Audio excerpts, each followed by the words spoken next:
family birthdays. I've got two family members, brother and a sister, whose birthdays are both in October. My sister wanted one of those digital photo frames, and I got her an electrician's screwdriver kit instead. So you've just given up trying to remember them at all? Well, what about a birthday book? That's so much time, man. One thing I haven't given up is the breakfast show. I'll be back in for Matt again on Monday. Breakfast, weekdays from 6.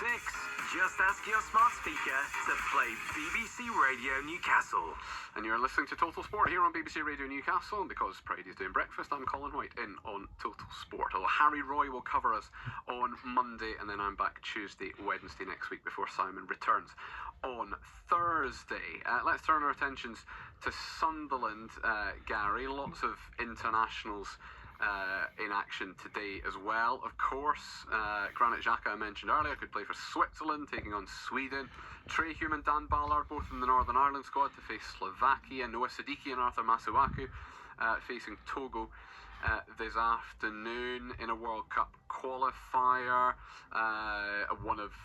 We've been keeping across all of the African players for Sunderland, both of those representing the DRC, Democratic Republic of Congo, who won 1-0 away at Togo today. Simon Adingra currently playing for an Ivory Coast against the Seychelles in a World Cup qualifier, and Omar Alderete in the Paraguay squad for a friendly against Japan as well, which finished 2-2. That was played earlier today, and Omar Alderete played all 90 minutes in that one. Tomorrow, Chris Riggan, the England under-19 squad, that plays Belgium in a friendly. Then on Sunday, Bertrand Traore, who's already played for Burkina Faso this week, takes on Ethiopia. And Robin Roos in the Netherlands squad didn't make his debut. We hoped he might a couple of nights ago, but he could potentially make his first international appearance when they play Finland in a friendly. As interesting as all of that is, Gary Bennett, we got a bit of news out of Sunderland today before we hear from the women's coach Mel Ray, which came as a bit of a surprise, I think, to most of us. Sunderland confirming the departure of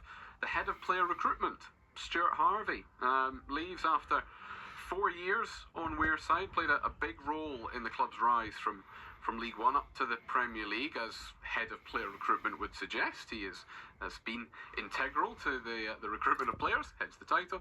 But the club statement today saying, following discussions throughout recent months, both parties have mutually agreed to part ways. Sunderland thanking Stuart for his contribution and wishing him every success for the future. Christian Speakman saying he'll always be welcome back at the Stadium of Light as well. We can't necessarily speculate on why, but we can talk about the influence that Stuart Harvey has had in the last 4 years, Benno, and because so often we've talked about overall the recruitment at Sunderland in the last couple of years in particular has been very, very good. Yeah, it has been very good, and Stuart Harvey's played a big part in that alongside Christian Speakman, but the most probably taken another pathway now, in regards of obviously where they are in division, obviously the Premier League now, and they're looking at, shall we say, different players. The recruitment now is grown. We know that it's not just Christian Speakman now, and again, these things happen in football.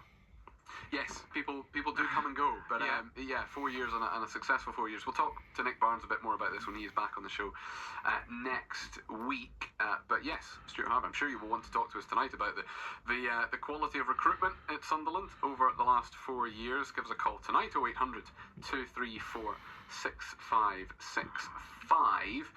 Sunderland women then away at Crystal Palace on Sunday lunchtime. Palace sit a place and 2 points below Sunderland.